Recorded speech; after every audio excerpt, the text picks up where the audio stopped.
Okay? Well, art may come in the form of science. Science is definitely a strong means of legitimization. Remember legitimization, how important legitimization is? We imitate that which we see in a legitimized form, either in the printed word or in a movie form on TV. We imitate that. Right? And let me give you some examples. There was a study a while ago that showed that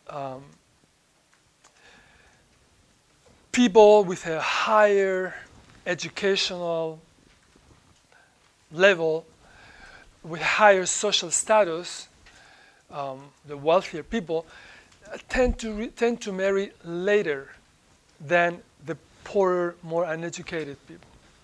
So, say the wealthier people tend to marry after age 28, while people who marry at age 20 or 21 tend to be more part of a kind of a low, whatever you want to call that, working class, or you want to call that. Right? Now, that's just a description. It's just a description.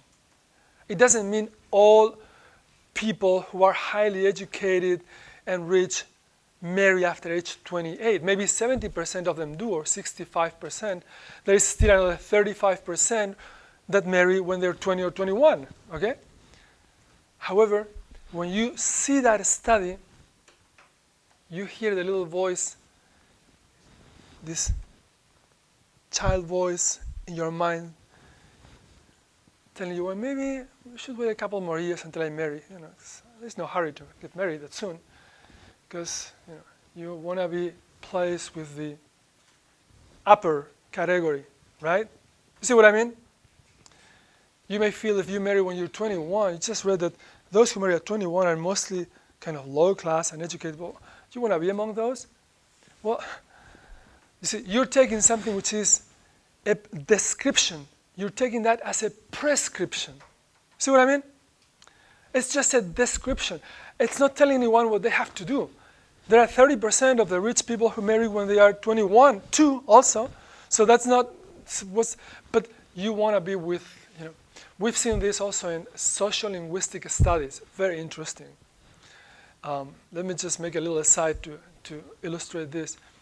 William Labov, I'm not going to write the name because that's not important for your tests, but William Labov, a social linguist, a pioneer in the field of social linguistics. Social linguistics looks at the connection between social variables such as race, class, age, and language.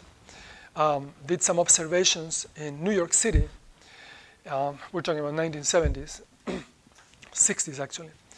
And he wanted to see the distribution of the pronunciation of the R in a vowel plus R cluster. So for example, car, and to see what the prestige norm was.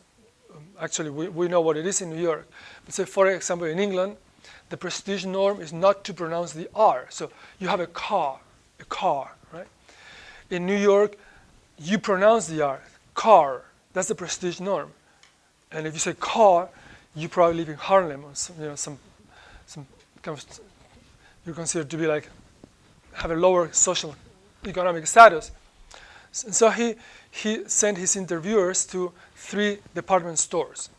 One really expensive one, which you wouldn't expect like your typical working class person to go shopping. Another kind of a middle class, kind of Macy's type of store.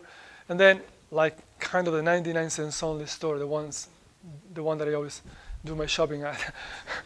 So it's kind of this 3 really separate kind of stores. Okay? And so they would ask people for questions with a hidden microphone like the one I have today.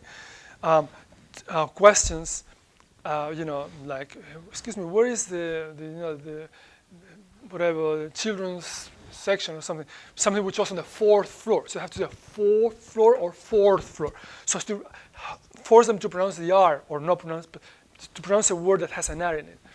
What they found was that in the upper class store, say about 65% of people, if I remember correctly, maybe more, said, as expected, 4th, car. They pronounced the R. the upper class prestige norm.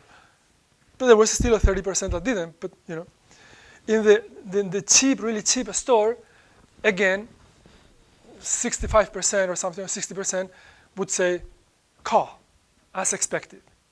Now, what happened in the middle class store? You would expect half and half, right? No, it didn't happen like that. In the middle store, whatever, 90% would use the prestige norm, car, because they're in the middle. They're insecure. They don't want to be taken as being on the lower part, so they're going to overdo it, okay? Well, we all have that tendency. So unless you're really rich and you don't care what age other people get married, but if you're in the middle and then you see this study telling you that the rich people marry later and the young, then you might, the little voice inside your mind might tell you to wait a couple more years before you get married. You know what I mean? Well, that's the idea with the problem with the Kinsey reports. He was simply describing what people do.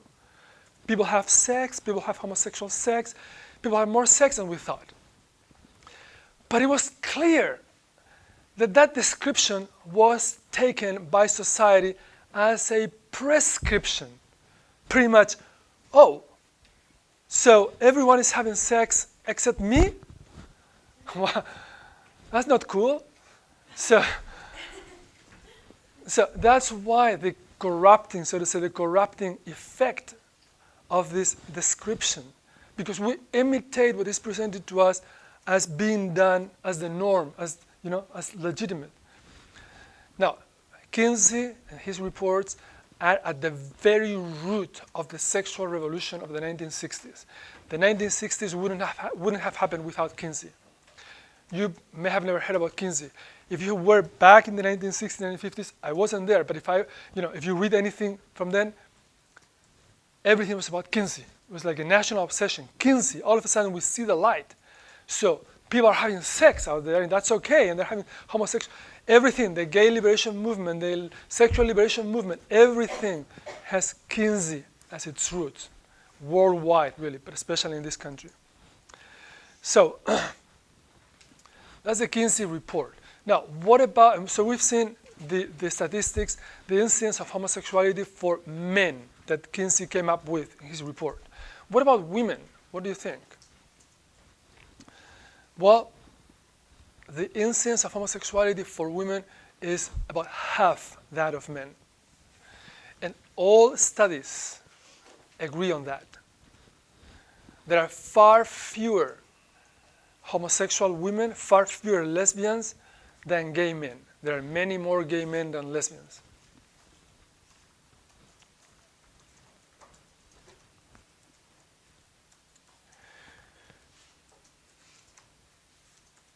Now, before we get on with the next study, we might as well take a little break, right? 1994. This study was hailed as light years better than the Kinsey study by its authors themselves. So the Kinsey study is always taken, the Kinsey reports are always taken as a point of reference. As I said, it's quite an unusual thing for someone to say that their study is much better than the other guy's study, but these guys had no scruples in saying that, and they did. They used this expression. Our study is light years better than the Kinsey study.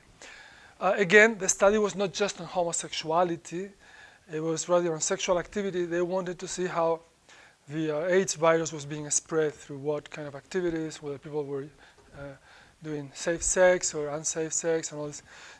And as a side in that study, they did this statistical work on homosexuality. What they came up with was much lower figures of incidence for homosexuality. So for men, 1.8 or so, but it depended on what particular milieu. So if it was, say, in big cities, they came up with a much bigger incidence of homosexuality, close to the Kinsey results. If it was in a suburban area, then the incidence of